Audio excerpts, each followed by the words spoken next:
Business में आज हम लोग केस स्टडी सॉल्व करेंगे। लास्ट क्लास में हम लोग का पूरा वो चैप्टर कवर हो ही गया, कंज्यूमर प्रोटेक्शन वाला। तो उसकी कुछ केस स्टडीज़ हैं वो देख लेते हैं। ये आपकी बुक में भी है, ये बुक का ही है, पूनम गांधी का। तो अपना भी बुक के पीछे देख लीजिएगा केस स्टडीज़। तो यहाँ पे थोड़ा सा समझ लेते हैं कि कौन कौन से केस स्टडीज़ हैं। कल मैंने आप लोगों को समझाया ही था सारा कुछ। मैंने फोरम के बारे में बताया था, डिस्ट्रिक्ट फोरम वगैरह के बारे में। तो आज हम लोग थोड़ा सा केस स्टडी ही सॉल्व करेंगे, है ना, जिससे कि फिर आगे का फिर हम लोग नेक्स्ट क्लास में नेक्स्ट चैप्टर स्टार्ट करेंगे। तो सॉल्व करते हैं। पहला मैं एक अभी स्टार्टिंग में काफ़ी इजी है, थोड़ा सा मैं आगे से ले रहा हूँ, क्योंकि ज़्यादा इजी तो आप पढ़ेंगे तो वो आपको वैसे ही पता चल जाएगा। तो Rama, who was a vegetarian, went to a bakery and bought a vanilla cake. Rama एक वेजिटेरियन है और वो क्या करती है, बेकरी जाती है और एक वनीला केक खरीदती है। On reaching home she found that it had non vegetarian content. जब वो घर पहुंचती तो उसे पता लगता है कि उसमें नॉन वेजिटेरियन कंटेंट है। Neither the advertisement nor the packaging of the product displayed that the product had non vegetarian content. ना तो एडवर्टीजमेंट में ऐसा कुछ मेंशन था और ना ही प्रोडक्ट के पैकेज पर मेंशन है, यानी कि जो उसका बॉक्स वगैरह है उस पर भी ऐसा कुछ मेंशन नहीं। विल रमन लिख दिया यहाँ पे, ये गलत है। Will Rama be able to claim compensation, क्या वो क्लेम कर सकती कंपेंसेशन को? Which right is violated. इसी तरीके से आएगा एग्ज़ाम में, ध्यान रखना कौन सा राइट वायलेट हो रहा है। क्या वो कंप्लेन कर सकती? तो ऑब्वियस सी बात है कि उसको ये चीज़ पता नहीं चल रही कि वेजिटेरियन है नॉन वेजिटेरियन है, और उससे उसको क्या हो रहा है, एक तरीके से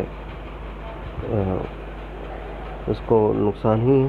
क्योंकि अगर वो नॉन वेजिटेरियन है तब तो ठीक है, वेजिटेरियन है तो वो नॉन वेजिटेरियन वाली चीज़ें कंज्यूम कर लेगी, तो इसलिए वो क्या कर सकती है, कंप्लेन कर सकती है। तो ये पहले का तो आंसर ये हो गया कि यस। दूसरा कि हर एक बंदे को क्या है, राइट टू इन्फॉर्मेशन लेने का हक है। ये मैंने आप लोगों को पहले भी बताया था, 6 राइट्स हैं, वो एकदम अच्छी तरीके से याद कर लीजिएगा, ठीक है। तो राइट टू इन्फॉर्मेशन वो अच्छी, अब राइट टू इन्फॉर्मेशन करने का मतलब है कि उसे यह हक है कि उसको पूरी की पूरी इन्फॉर्मेशन मिले, लेकिन ना तो एडवर्टीजमेंट में दी गई है और ना ही पैकेट के ऊपर दी हुई है। तो ये वाला राइट वायलेट हुआ है। अगर याद नहीं है तो आप जाके याद कीजिएगा अच्छी तरीके से। Mukul purchase a house for ₹30 lakh, 30 lakh रुपए का उसने हाउस को परचेज़ किया है फ्रॉम अ हाउसिंग कंपनी, एक हाउसिंग कंपनी से। And found it being defective, और उसे ये दिखाई दिया कि वो जो हाउस है वो डिफेक्टिव है। Despite many complaints the defect was not rectified. कई सारी कंप्लेन कर ली लेकिन अभी तक वो जो डिफेक्ट था वो ख़त्म नहीं हुआ। He filed a complaint in the state commission, उसने स्टेट कमीशन में कंप्लेन को फाइल किया। क्यों स्टेट कमीशन में फाइल किया? क्योंकि 20 लाख तक तो डिस्ट्रिक्ट फोरम में करता, कल मैंने आप लोगों को पढ़ाया ही था। 20 लाख तक तो डिस्ट्रिक्ट फोरम है, 20 से 1 करोड़, 20 लाख से 1 करोड़ तक स्टेट कमीशन है, 1 करोड़ से ऊपर वाला सारा का सारा नेशनल कमीशन में जाता है। तो यहाँ पे क्या हुआ कि he filed a complaint in the state commission, क्योंकि 30 लाख से ऊपर है, 1 करोड़ के नीचे है, तो उसने स्टेट कमीशन में फाइल कर दिया। Where can be appeal and in how many days. अब उसे अपील करना है। मैंने आपको बताया था कि जब भी आप किसी के ऑर्डर पर अपील करते हैं तो उससे ऊपर की ओर जाते हैं, यानी कि कितने, यहाँ पे ये बोला कि किस में वो अपील करेगा और कितने दिन में करेगा। तो याद होगा मैंने आप लोगों को बताया था स्टेट कमीशन के बाद क्या आता है, national commission.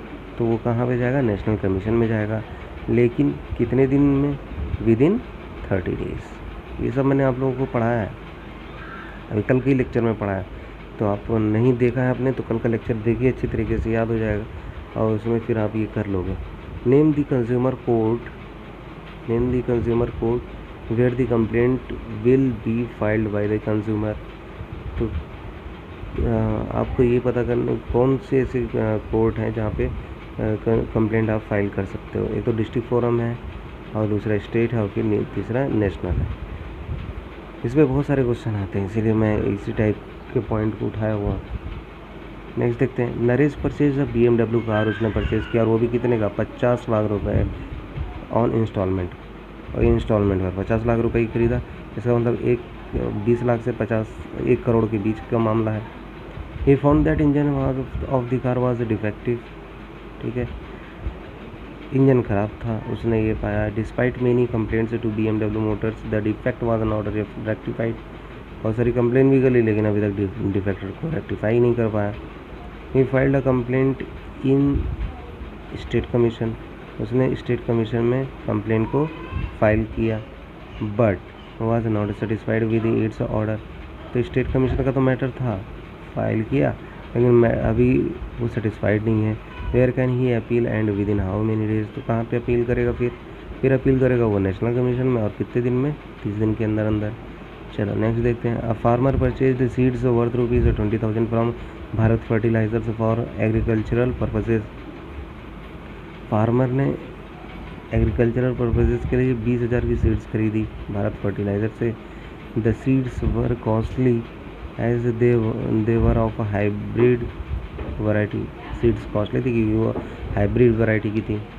After 6 months he noticed that the agricultural produce was not up to expected standard।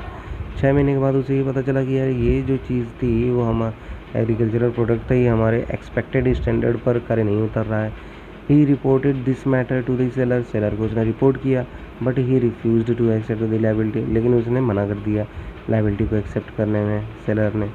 Mention the redressal agency in which he can file a complaint, यहाँ पे वो फाइल कर सकता है कंप्लेंट। तो मैंने आपको बताया कि 20 लाख से अंदर का होगा सारा मैटर, कहाँ जाता है, डिस्ट्रिक्ट फोरम में।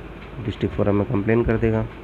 अगर आपने लास्ट लेक्चर नहीं देखा तो लास्ट लेक्चर देखिए, उसमें आपको सारी नॉलेज मिल जाएगी, सारे क्वेश्चन वहीं से सॉल्व हो रहे हैं। अब एक और देखते हैं। On securing 95% marks in class 12th में 95% मार्क्स सिक्योर करने पर Ram's father gifted him a gold chain, Ram के फादर ने एक गोल्ड चेन गिफ्ट किया। But after 2 months Ram noticed that the gold chain was losing the shine, लेकिन 2 ही महीने बाद पता चला कि गोल्ड चेन जो थी वो अपने शाइन को क्या कर रही है, लूज़ कर रही है। He check the mark on chain, उसने चेन पर मार्क भी देखे, and found that it was not a proper hallmark यानी BIS, उस पर कोई BIS मार्क भी नहीं पड़ा हुआ था। He launched a complaint in the district forum, उसने डिस्ट्रिक्ट फोरम में कंप्लेंट लॉन्च की, लेकिन वो क्या कर दी गई, विच रिजेक्टेड इट, जो कि रिजेक्ट हो गई। Not satisfied by the decision of district forum, district forum की डिसीजन से वो सेटिस्फाइड भी नहीं हुआ। He was very much disturbed, वो बहुत ही डिस्टर्ब था। And after 45 days he decided to appeal further, उसने ये सोचा कि भाई हम कहीं और भी इसको फर्दर अपील करते हैं। Can Ram appeal against the decision of the district forum, क्या वो डिस्ट्रिक्ट फोरम ने जो डिसीजन दिया था, रिजेक्ट कर दिया था, क्या उसके अगेंस्ट वो कहीं पे एप्लीकेशन को फाइल कर सकता है। Give reason in support of your answer, explain feature of district forum, reason देना है और डिस्ट्रिक्ट फोरम की फ़ीचर्स बताना है। तो फीचर्स तो आपको पता है कि कहाँ से कहाँ तक क्या क्या होता है उसमें, आप बता दीजिए कि उसमें मेंबर्स वगैरह के बारे में सब आप बता सकते हैं, ठीक है, प्रेसिडेंट वगैरह के बारे में, कितने रुपए पे होता है डिस्ट्रिक्ट फोरम में, ये सारा आपका फीचर बन जाएगा।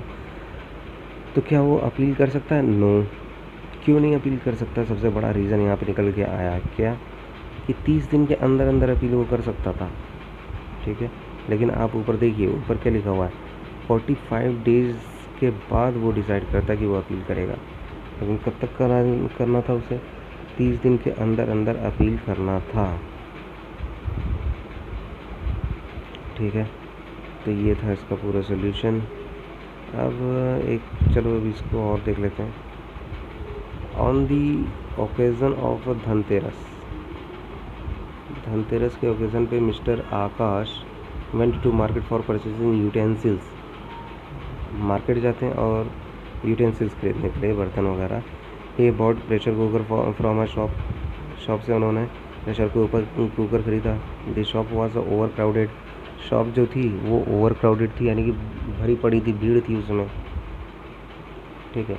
On the festival so he did not obtain the cash memo for the purchase and did not check its certification, इसलिए उसने कोई कैश मेमो वगैरह के लिए डिमांड नहीं किया और सर्टिफिकेशन वगैरह भी नहीं देखा, बस लेके चल दिए। तो next day his wife used the cooker, उसने कुकर यूज़ किया उसकी वाइफ ने, वो फट गया कुकर एंड सफर्ड इंजरीज, उसको काफ़ी चोट आ गई उसकी वाइफ को। Identify and explain the consumer liabilities which have not been discharge by mister Akash. तो आप भी ये देखिए कंज्यूमर की कौन सी लाइबिलिटी है। हमने ये पढ़ा था कि कौन सी रिस्पॉन्सिबिलिटीज़ कंज्यूमर की होनी चाहिए कि वो जब भी कोई माल खरीदे तो वो कैश मेमो वगैरह ले, है ना। तो इन देखो यहाँ पे सोल्यूशन में दिया भी है कि क्या insist on cash memo. Second point है mention the values which have been ignored by the seller as well as how from mister Akash. कौन सी ऐसी वैल्यू थी जो कि सेलर ने उसको इग्नोर कर दिया, ठीक है। सेलर ने तो किया ही किया, साथ में आकाश ने भी किया। कंज्यूमर कॉशियस कंज्यूमर, ये कंसर्न फॉर क्वालिटी, ये चीज़ें थी, यानी कि कंज्यूमर कॉशियस नहीं था, क्वालिटी के बारे में वो कंसर्न नहीं था, ये हुआ। एक और देख लेते हैं। Tanya purchased some household goods from a general store, एक जनरल स्टोर से उसने कुछ हाउस होल्ड गुड्स को खरीदा। On reaching home she found that one face cream 250 had not been billed. और घर पहुंचते ही उसको ये लगा कि एक फेस क्रीम है 250 की, उसकी बिलिंग नहीं हुई है। शी बिकेम हैप्पी, वो खुश हो गई that she got it without paying for, कि उसे बिना पे किए हुए एक क्रीम मिल गई। After checking the expiry date and other details she started using it. उसने ये सब चेक कर लिया, उसके बाद उसने यूज़ करना शुरू कर दिया। Her face burn due to the use of a cream, उसका फेस जो है वो बर्न जलने से लगा। तो where should Tanya file the complaint for the cream justify. Cash memo है नहीं उसके पास, तो फिर वो तो फाइल कर ही नहीं सकती केस। सबसे पहली बात, विच वैल्यूज हैव बीन वायलेटेड ये, तो वैल्यू ऑफ ऑनेस्टी, उसने चोरी, एक तरीके से चोरी है, बिलिंग हुई नहीं थी, इसी लेके चली आई, तो वो हो गया वैल्यू ऑफ ऑनेस्टी, ठीक है। तो ये सारी चीज़ें थी। आप और अब इसका केस स्टडी और सॉल्व कीजिएगा, मैंने यहाँ पर कुछ सॉल्व करा दिया है आप लोगों को, बाकी सॉल्व कीजिए, सोल्यूशन आपके सामने है। उसके बाद अब हम लोग नेक्स्ट चैप्टर स्टार्ट करेंगे। अब कोई प्रॉब्लम आती है तो आप हमसे बाद में पूछ लीजिएगा। Thank you.